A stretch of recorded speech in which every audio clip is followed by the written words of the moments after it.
அம்பேத்கரை இழிவாக பேசியதாக உள்துறை அமைச்சர் அமித்ஷாவை கண்டித்து தமிழ்நாட்டில் பல்வேறு கட்சியினர் மற்றும் அமைப்புகள் ஆர்ப்பாட்டம் நடத்தி வருகின்றனர். அதன் ஒரு பகுதியாக செங்கல்பட்டு, பரனூர் சுங்கச்சாவடியில் மத்திய உள்துறை அமைச்சர் அமித்ஷாவை கண்டித்து சட்டமன்ற தொகுதி துணை அமைப்பாளர் குமரேசன் தலைமையில் 100க்கும் மேற்பட்ட விடுதலை சிறுத்தைகள் கட்சியினர் கண்டன கோஷமிட்டு கண்டன ஆர்ப்பாட்டத்தில் ஈடுபட்டனர்.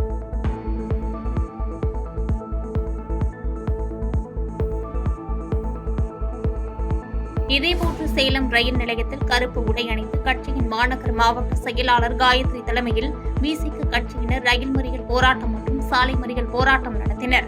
அப்போது மத்திய உள்துறை அமைச்சர் அமித்ஷாவை கைது செய்ய வேண்டும், அவரை பதவி நீக்கம் செய்ய வேண்டும் என்று வலியுறுத்தினர்.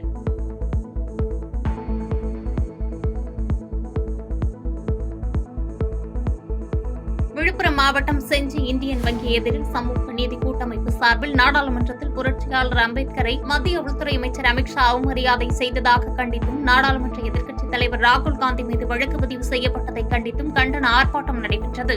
இதில் மத்திய அரசை கண்டித்தும் உள்துறை அமைச்சர் அமித்ஷா பதவி விலக கோரியும் கண்டன முழக்கங்கள் எழுப்பப்பட்டது.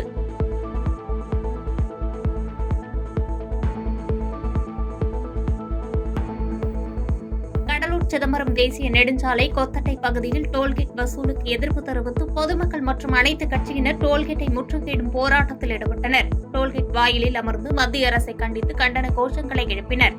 தொடர்ந்து பேச்சுவார்த்தைக்கான அழைப்பினை ஏற்று போராட்டக்காரர்கள் தற்காலிகமாக போராட்டத்தை கைவிட்டு கலைந்து சென்றனர்.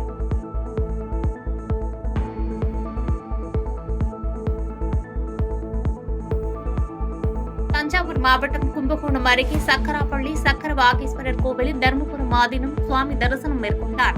முன்னதாக கோவிலுக்கு வருகை தந்த ஆதீனத்திற்கு கோவில் நிர்வாகம் சார்பில் பூரண கும்ப மரியாதையுடன் உற்சாக வரவேற்பு அளிக்கப்பட்டது. அதனைத் தொடர்ந்து சூலமங்கலம் கீர்த்தி வாகீஸ்வரர், பசுபதி கோவில், புள்ளமங்கி உள்ளிட்ட திருக்கோயில்களில் சுவாமி தரிசனம் மேற்கொண்டார்.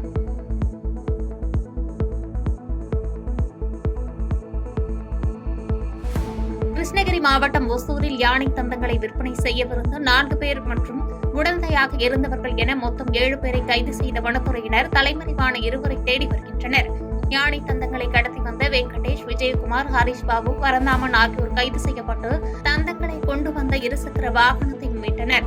யானை தந்தங்கள் கடத்தி வர உடந்தையாக இருந்த முனிராஜ், லிங்கப்பா, பசலிங்கப்பா ஆகியோர் என மொத்தமாக 7 பேரை வனத்துறையினர் கைது செய்து ஒசூர் நீதிமன்றத்தில் ஆஜர்படுத்தி சிறைக்கு அழைத்து சென்றனர். இவர்களின் பின்புலம் குறித்து விசாரணையில் இறங்கியுள்ள வனத்துறையினர் தலைமறைவான மேலும் 2 வலைவீசி தேடி வருகின்றனர்.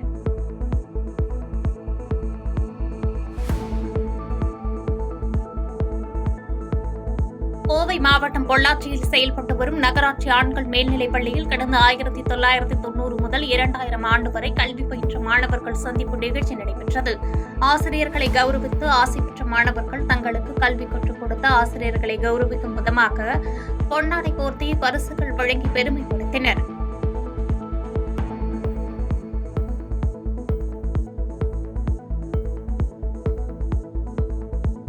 கரூர் மாவட்டம் அரவக்குறிச்சி மூளையாண்டிப்பட்டி ஒன்றிய நடுநிலைப் பள்ளியின் சமையல் கூடம் கழிப்பறை மற்றும் ஊர் குப்பை தொட்டி அருகில் செயல்படுவதால் மாணவர்களுக்கு பல்வேறு நோய் தொற்று ஏற்படும் அபாயம் உள்ளது. மேலும் குப்பை தொட்டி பல மாதங்களாக சுத்தம் செய்யப்படாமல் புதர்மண்டி கிடப்பதால் துர்நாற்றம் வீசுகிறது. இந்த நிலையில் மாணவர்களின் பாதுகாப்பை கருத்தில் கொண்டு குப்பை தொட்டியையும் கழிவறையையும் இடமாற்றம் செய்ய வேண்டும் என்று மாவட்ட நிர்வாகத்திற்கு சமூக ஆர்வலர்கள் மற்றும் ஊர் பொதுமக்கள் கோரிக்கை விடுத்துள்ளனர்.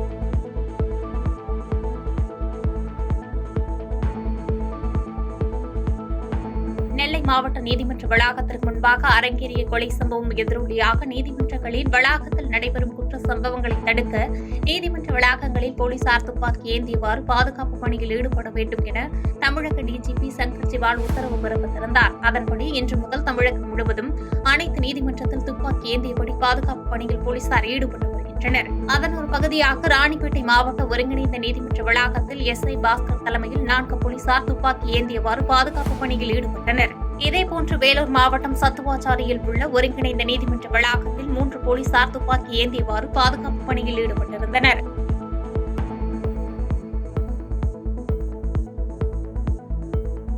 சிவகங்கை மாவட்டம் காரைக்குடி அருகே திடீர் சுற்றுலா தலமாக மாறிய சாய கண்மாய் கழுங்கு ஏரியில் அருவி போல வெளியேறும் மறுகால் நீரில் பொதுமக்கள் குடும்பமாக வருகை தந்து குழந்தைகளுடன் குதூகலமாக குளித்து மகிழ்ந்து வருகின்றனர். மேலும் இதில் காரைக்குடி மற்றும் சுற்றுப்புற பகுதிகளைச் சேர்ந்த ஏராளமான மக்கள் வருகை தருவது குறிப்பிடத்தக்கது.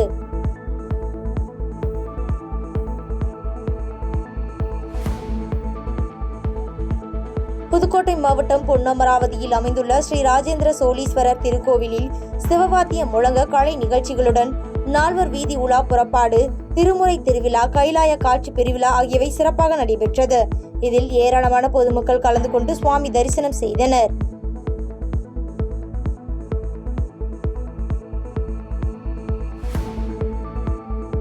புதுக்கோட்டையில் சட்ட உரிமைகள் நுகர்வோர் மேம்பாட்டுக் கழகத்தின் சார்பில் தேசிய நுகர்வோர் தின விழா காந்திநகர் பகுதியில் உள்ள CBM மாவட்ட அலுவலகத்தில் நடைபெற்றது. தொடர்ந்து தேசிய நுகர்வோர் தின விழாவை முன்னிட்டு மாவட்ட அளவில் நடைபெற்ற கட்டுரை போட்டியில் வெற்றி பெற்ற மாணவர்களுக்கு பாராட்டுகளும் கருத்தரங்க நிகழ்வுகளும் நடைபெற்றது.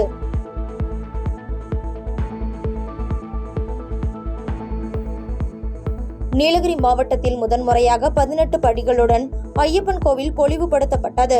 இதில் சிறப்பு அம்சமாக 2ஆம் ஆண்டு படிப்பூஜை நடைபெற்றது. இந்த படிப்பூஜையில் 40க்கும் மேற்பட்ட ஊர்களைச் சேர்ந்த பக்தர்கள் விரதமிருந்து படி ஏறி தங்களது வேண்டுதலை நிறைவேற்றினர். மேலும் இதனைத் தொடர்ந்து ஐயப்ப பக்தர்கள் தேர் பவனியை வடம் பிடித்து எடுத்துச் சென்றும் பூகுண்டம் இறங்கியும் தங்களது வேண்டுதலை நிறைவேற்றினர்.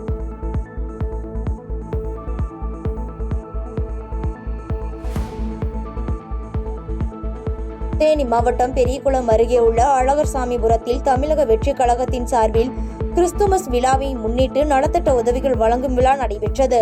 இதில் தமிழக வெற்றி கழகத்தின் தேனி மாவட்ட செயலாளரும் இளைஞர் அணி தலைவர் பிரகாஷ் தலைமையில் நடைபெற்ற இவ்விழாவில் பெரியகுளம் நிர்வாகிகள் மற்றும் பொதுமக்கள் பங்கேற்றனர்.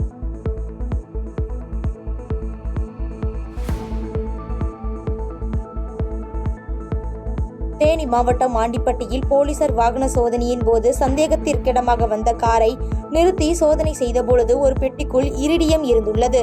தொடர்ந்து காரையும் இரிடியத்தையும் பறிமுதல் செய்த ஆண்டிப்பட்டி போலீசார் ஒரு பெண் உள்ளிட்ட 7 பேரை ஆண்டிப்பட்டி காவல் நிலையத்திற்கு அழைத்துச் சென்று விசாரணை மேற்கொண்டு வருகின்றனர்.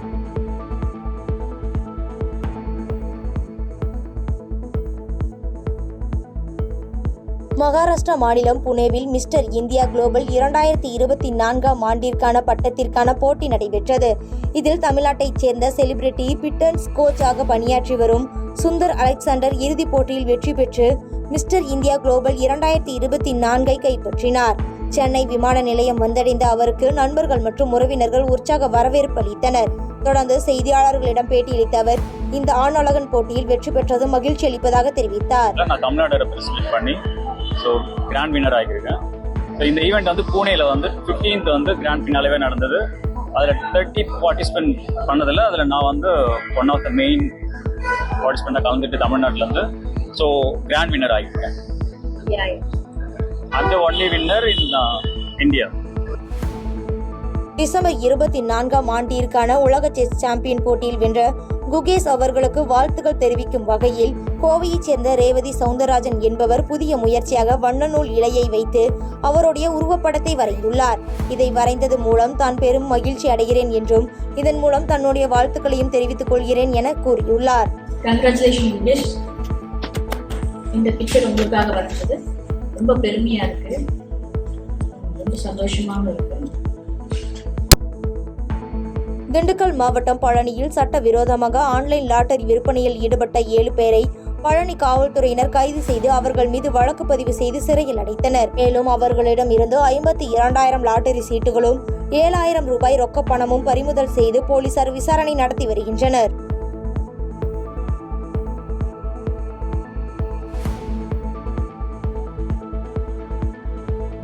திண்டுக்கல் மாவட்டம் நத்தம் அருகே இருசக்கர வாகனத்தில் சென்று கொண்டிருந்த கணவன் மனைவி மீது கார் மோதிய விபத்தில் மனைவி சுமதி என்பவர் சம்பவ இடத்திலேயே உயிரிழந்த நிலையில் கணவர் ராஜேந்திரன் என்பவர் மருத்துவமனையில் சிகிச்சை பலனின்றி உயிரிழந்தார். சாலை விபத்தில் கணவன் மனைவி இறந்த சம்பவம் அவர்களது உறவினர்கள் இடையே பெரும் சோகத்தை ஏற்படுத்தியுள்ளது.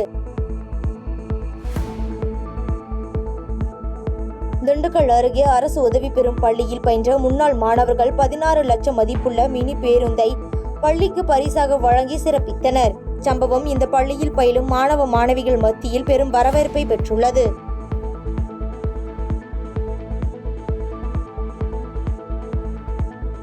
திண்டுக்கல் மாவட்ட கொடைக்கானல் நகர் பகுதியில் இரவில் உலா வந்த காட்டெருமைகளால் வாகன ஓட்டிகள் மற்றும் பொதுமக்கள் அச்சமடைந்துள்ளனர். மேலும் வனவிலங்குகளை நகர்ப்பகுதிக்குள் புகவிடாமல் வனப்பகுதிக்குள் கொண்டு சென்று விட வனத்துறைக்கு அனைத்து தரப்பினரும் கோரிக்கை விடுத்துள்ளனர்.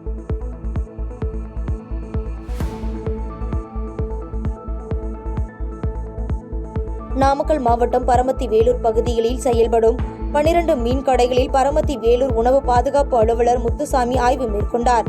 தொடர்ந்து பழைய பைபாஸ் சாலையில் இயங்கும் கடைகளில் ஆய்வு செய்தபோது அங்கு தமிழக அரசால் தடை செய்யப்பட்ட பிளாஸ்டிக் கவர்கள் சுமார் 1 கிலோ பறிமுதல் செய்யப்பட்டு அபராத தொகை 2000 ரூபாயை விதித்தார்.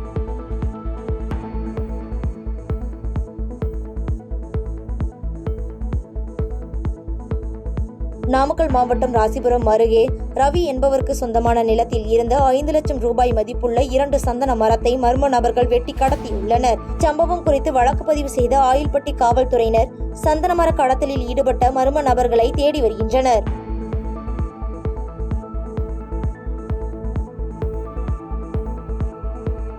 நீலகிரி மாவட்டம் உதகையில் ஊட்டி பீட்ரூட் கடந்த வாரம் கிலோ 30 ரூபாய் முதல் 35 ரூபாய்க்கு விற்பனையானது.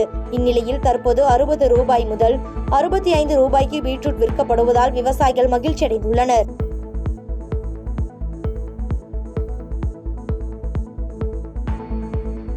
பாதகம் செய்பவரை கண்டால் நாம் பயங்கொள்ளலாகாது பாப்பா. மோதி மிதித்து விடு பாப்பா, அவர் முகத்தில் உமிழ்ந்து விடு பாப்பா. அண்மை செய்திகளை உடனுக்குடன் தெரிந்து கொள்ள இணைந்திருங்கள் எம் நாடு தொலைக்காட்சியுடன்.